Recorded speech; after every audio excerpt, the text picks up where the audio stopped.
You ever feel like you're inside a snow globe and someone suddenly shakes it? That's what those last few months felt like. My name's Eliza Hammond. I'm 36 years old, and I live in Denver, Colorado. I'm an aerospace engineer. Precision is my entire world. Numbers, angles, thrust-to-weight ratios. Nothing ambiguous, nothing left to chance. That's how my life with Craig used to feel, too. Ordered. Smooth. We met at a NASA symposium in Houston, and it was like something just clicked. He was in PR, working for a national defense firm. Polished. Calm. Always had the perfect thing to say in every room. My friends used to joke that we looked like a recruitment poster for a dual-income power couple. And maybe we were, for a while. We lived in a sleek downtown condo with exposed brick and floor-to-ceiling windows. We had 2 Siamese cats, Tango and Delta. Every February, we spent a long weekend skiing in Telluride. On paper, everything looked perfect. But I started noticing small shifts. You know how it is, nothing glaring at first.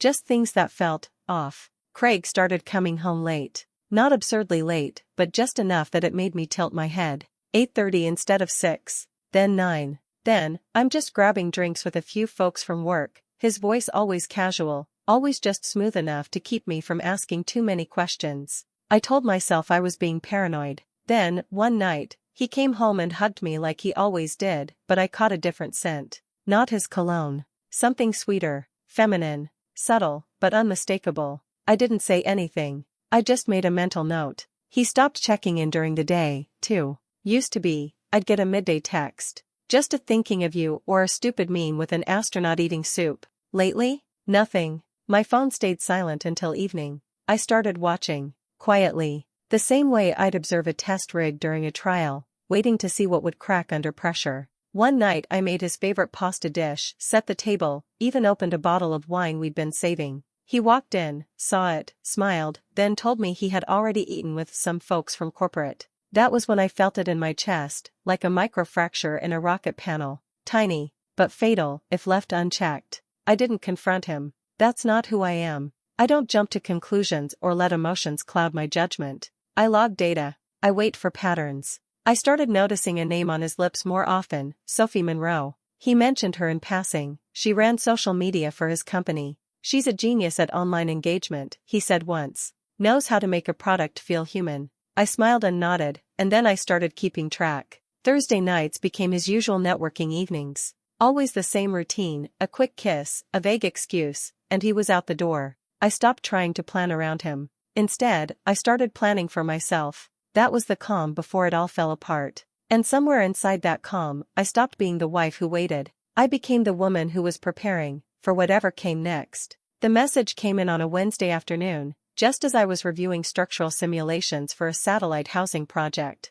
I almost didn't check it. I don't usually look at my phone during work hours unless it's Craig or something urgent. It was from Jared, an old colleague from my NASA days. We hadn't spoken in over a year. Hey Eliza, random, but I thought I saw your husband at Bravado Wine Lounge last night. Wasn't sure if it was him, but he was with some brunette, mid-20s maybe? Just thought I'd say something in case it wasn't. Above board. Hope all's good. I read the message twice. Bravado wasn't exactly a bar where Craig and I ever went together. It was trendy, expensive in a performative way, full of people who used phrases like build the brand unironically. My hands didn't shake. My heart didn't race. I just sat there staring at the message like it was a line of bad code, something I could troubleshoot into submission. I waited until I got home to say anything. And I didn't say much, just watched Craig from across the kitchen island while he stirred a turmeric smoothie like everything was fine. Long day? I asked. He nodded, never looking up. Yeah, had to drive down to Colorado Springs for a team dinner.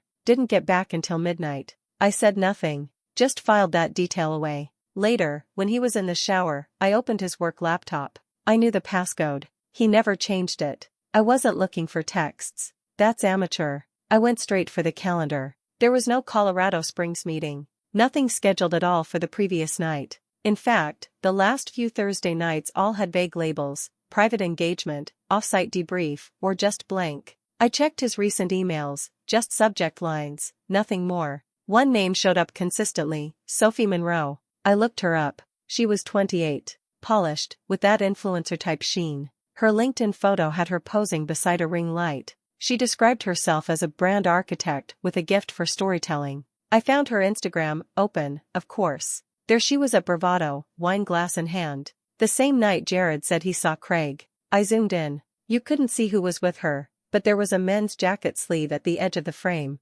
Looked familiar. Navy blue wool. Craig's favorite. Still, I didn't cry. I didn't panic. I just sat on our leather couch, our two Siamese cats curled beside me, and looked at that picture until it stopped meaning anything. Over the next week, I started collecting data. Not out of revenge. Not yet. I just needed to know the full truth. I tracked his calendar, copied screenshots, backed up his call logs when he left his phone charging by the bed. Thursday after Thursday, Sophie Monroe's name appeared in some form, an email about a private shoot, a Slack thread where she suggested a teen wine night for morale. And every Thursday, Craig had an excuse. Dinner with executives. Prep for a merger. Sometimes just long day, don't wait up. The pieces clicked into place one by one. Every lie, every "you're overthinking this," now sat under a harsh spotlight. I wasn't paranoid. I was right. And instead of breaking down, I started preparing. I wasn't planning a confrontation. Not yet. I wasn't going to yell or scream. I was going to observe, to calculate, to prepare like I was testing a payload in high atmosphere. Quiet. Focused. Because something was going to break soon. And I wanted to make damn sure it wasn't me. The next Thursday, I told Craig I had a team dinner. Some aerospace startup from Boulder was courting our division, an easy lie he didn't question. He was too busy checking his reflection in the hall mirror, adjusting his tie, making sure the dimple in his Windsor knot was symmetrical. I might be home late, he said, spritzing a cologne I didn't recognize. Woody, almost peppery. Have fun, I replied, leaning in for a kiss I didn't feel. Text me if it runs long. He nodded, distracted, already halfway out the door. By 6:45, I was parked 3 blocks away from the Hyatt Regency downtown. Craig had mentioned it once, months ago. Good for high-profile mixers, he'd said. The kind of place with glossy cocktail menus, dim mood lighting, and overpriced drinks that masked mediocrity with ambience. I wasn't dressed to be seen. Just dark jeans, a loose hoodie, hair in a braid tucked into a ball cap. I looked like someone picking up food for a late shift. No one paid me any attention when I walked into the lobby. I kept my distance. The event was on the 12th floor, private corporate mixer, by invitation only. But the Hyatt's elevator didn't ask questions. I stepped in with a group of consultants laughing about quarterly projections, and no one blinked. The doors opened to a soft hum of music and the clink of glasses. I kept to the edges, slipping through the crowd like smoke. I found the lounge, low tables, gold lighting, couples seated too close in plush chairs. And then I saw them. Craig and Sophie were at a corner table. Not touching, not kissing, but leaning in, laughing with that kind of intimacy that doesn't need contact to feel like cheating. His hand brushed the back of her chair as he laughed. She tilted her head and touched his wrist when she spoke. I stayed long enough to watch her feed him a bite of something from her plate. Long enough to watch him look at her the way he used to look at me, before everything became routine. Then I left. No confrontation. No tears in the hotel hallway. I took the elevator back down like any other guest. I walked calmly to my car, unlocked it, sat down behind the wheel, and just breathed. I didn't drive home right away. I parked 2 blocks from our condo and sat there for nearly an hour. Tango and Delta would be waiting at the door. The loft would smell like Craig's cologne. Everything would look the same, but I had changed. This wasn't a misunderstanding. This wasn't stress or miscommunication. This wasn't some gray area emotional affair. He was cheating. Not just physically. He had already taken the part of himself that belonged to our life and handed it to someone else. When Craig came home later that night, I was still up, sitting at the kitchen island with my laptop open, pretending to read specs for a thermal panel redesign. He kissed my head, poured himself a glass of water, and told me the mixer had run late. He had stayed to help the marketing director deal with a logistics thing. I nodded, asked nothing. 3 days later, I cooked dinner. Roasted salmon with lemon dill glaze. His favorite.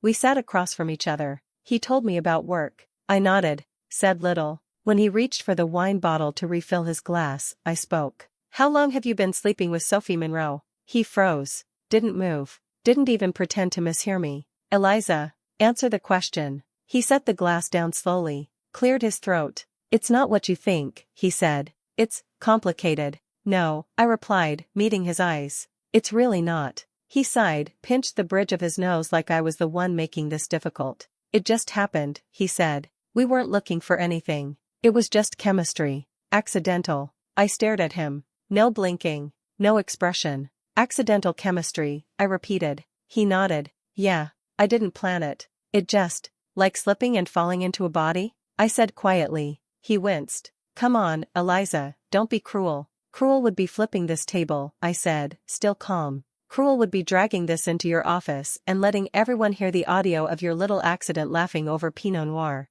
His mouth opened, closed. I stood. I'm not interested in rage, I said. I'm interested in truth. And now I have it. He reached out, reflex. But I stepped back. Don't, I said. You lost the right to touch me when you decided our life wasn't enough. And I walked out of the kitchen, not shaking, not crying, just done. The facade cracked, and underneath it wasn't rage or heartbreak. It was clarity. It was a gray afternoon when Craig came back. 6 weeks had passed since that dinner. I remembered because the cats had just started ignoring the door at night, like they'd finally accepted he wasn't coming home. I heard the knock around 4. Not frantic, not tentative, just firm, like someone who still thought he had a place in your life. When I opened the door, he looked soaked, his charcoal coat clinging to him, hair wet and matted to his forehead. No umbrella, just stood there dripping, holding a reusable grocery bag like it somehow made him look humbler. Eliza, he said, eyes soft like that meant something. I didn't say anything, just stepped aside. He walked in slowly, like he expected warmth. Tango hissed at him and ran under the couch. Delta didn't even move. Craig stood in the middle of the living room, looking around like it was someone else's place. I had rearranged some things, more out of practicality than symbolism, but it clearly threw him off. I wasn't sure if I should come, he started, but I didn't know any other way to tell you. I crossed my arms. Tell me what? He swallowed, looked down, then back up. Sophie's pregnant. There it was. No long build-up, no slow reveal, just that one sentence dropped like a metal bolt on tile. I didn't blink, didn't flinch, just absorbed it. I found out 2 nights ago, he continued, voice low. She said she was late, then took 3 tests, then went to urgent care. It's real. I nodded once. And you came here to tell me because... He looked confused, like that wasn't the question he expected. I don't know, he admitted. I guess I thought you should hear it from me.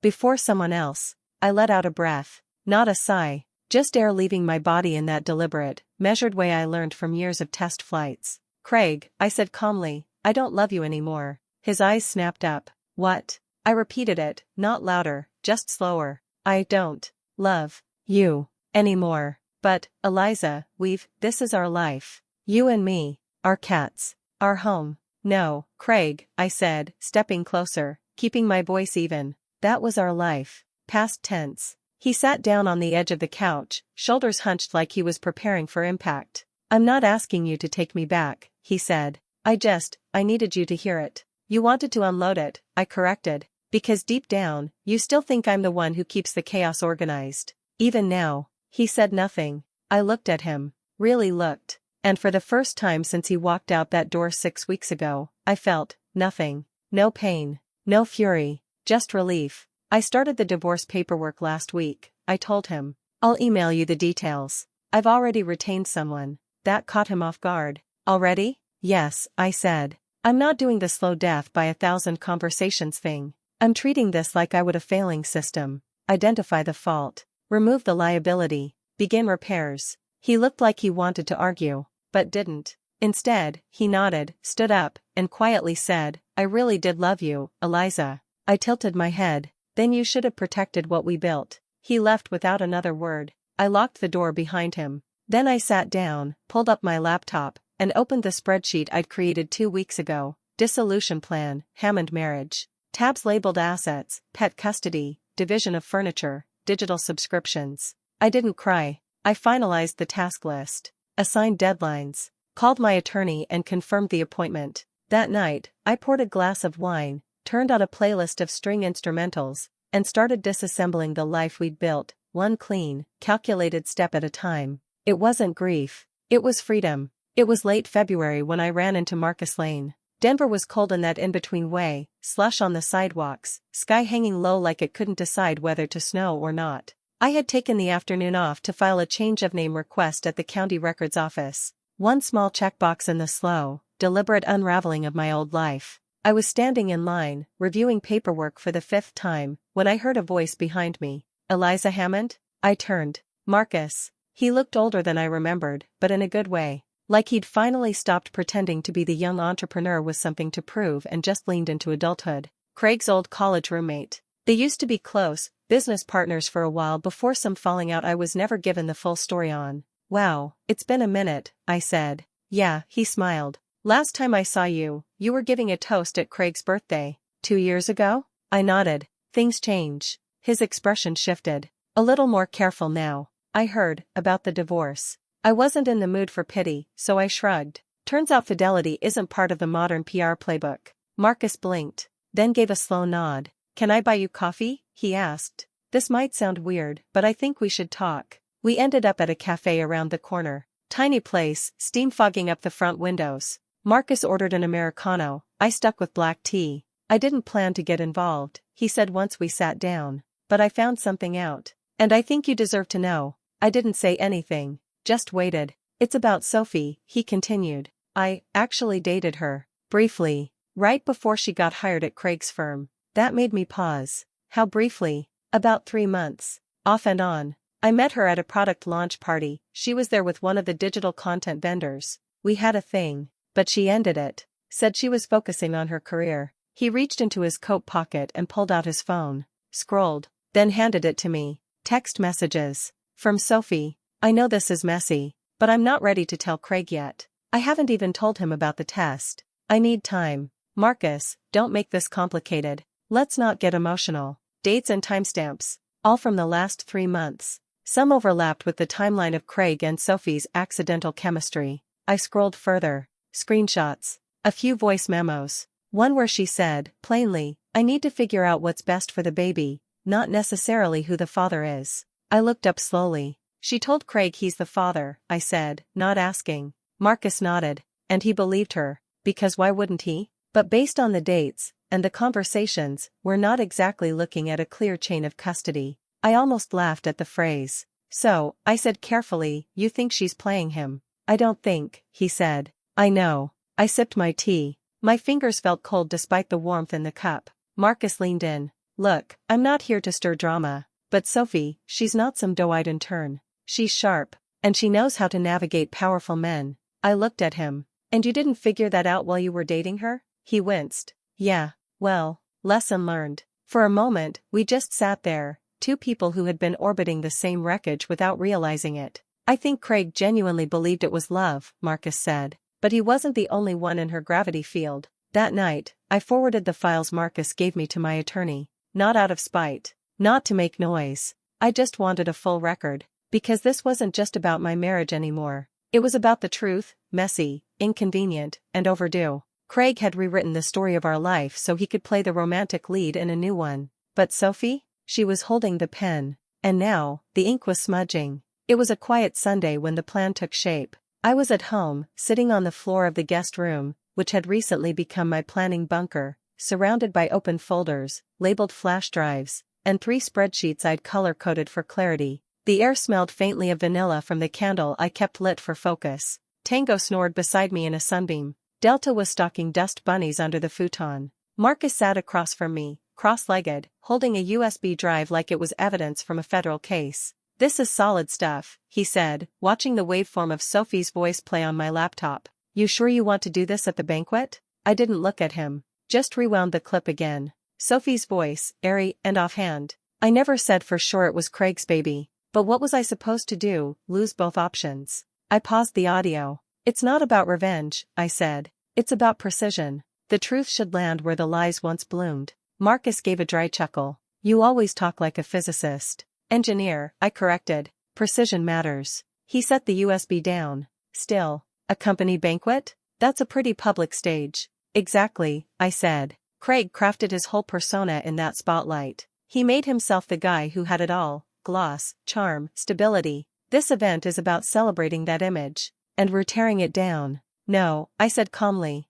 We're just introducing reality into the room. The banquet was in 6 days, a corporate gala at the Denver Art Museum. Black tie. Award speeches. Craig was receiving the firm's Legacy Leadership Honor for his 10 years of service and exceptional representation. I had already RSVP'd, +1, with Marcus' name submitted discreetly. We'd show up clean, composed, and equipped. The presentation wouldn't be theatrical. No yelling. No confrontation at the mic. Just a small screen, tucked near the AV booth, and a sequence of undeniable facts. Audio clips. Messages. Timelines. We wouldn't tell the story. We'd let Sophie tell it, in her own words. I don't want drama, I said. I want clarity. This isn't for Craig. This is for everyone else who got sold a version of him that wasn't real. Marcus looked at me carefully. You sure this won't backfire? I sipped my coffee. Backfire how? Craig's already lost me. The only thing he's clinging to is his reputation. He nodded slowly. And what about Sophie? She made her choices, I said. Now she can live in the truth. Like the rest of us. Later that night, I stood in front of the mirror, trying on the dress I had picked for the banquet, black sheath, no embellishments. Simple, structured, like something that belonged in both a boardroom and a courtroom. Marcus had offered to fund new clothes. I declined. I paid for everything myself. I wanted to walk in knowing every thread I wore was mine. As I adjusted the neckline, Delta jumped on the dresser and bumped my elbow. I looked at myself in the mirror and smiled faintly. No rage. No heartbreak. Just focus. They built their story out of flash and smoke. I built mine out of proof. The banquet was everything I expected it to be. Gleaming floors, polished people, clinking glasses, and smiles that didn't quite reach their eyes. Craig was in his element. Crisp tuxedo, whiskey in hand, shaking hands, and laying charm on thick. He looked exactly like the man in every company promo video, the unflappable professional with the just right laugh and the sparkle in his eye.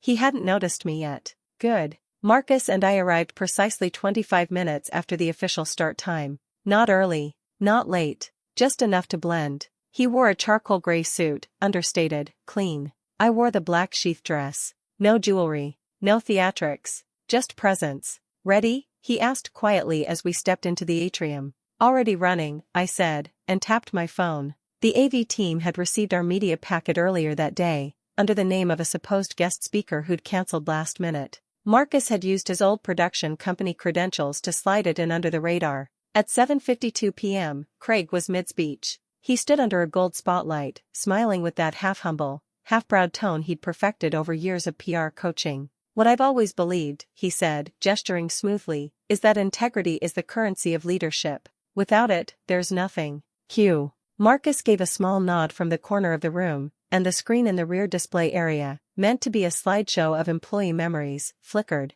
And then it started. First, a text message. White font on black screen. Sophie Monroe. I told Craig the baby was his. Easier that way. Some guests laughed at first, thinking it was a mistake. A prank. Then another message appeared. Sophie Monroe. If Marcus finds out, I'll just say I was confused. I'll cry if I have to. A hush fell over the room. Craig turned toward the screen, confusion spreading across his face. Then came the audio. Sophie's voice, crystal clear. I never said for sure it was Craig's baby. But what was I supposed to do, lose both options? The crowd didn't gasp. They didn't need to. The silence said everything. Craig stood frozen at the podium, one hand still clutching the edge like it could steady him. A woman in the audience leaned over to whisper. A man 2 rows back stood and quietly left the room. And then, from the side of the room, I stepped forward. Not rushed, not dramatic, just enough to be seen. Craig's eyes found mine. He looked stunned, pale, like a man who had just realized the mask wasn't glued on tight enough.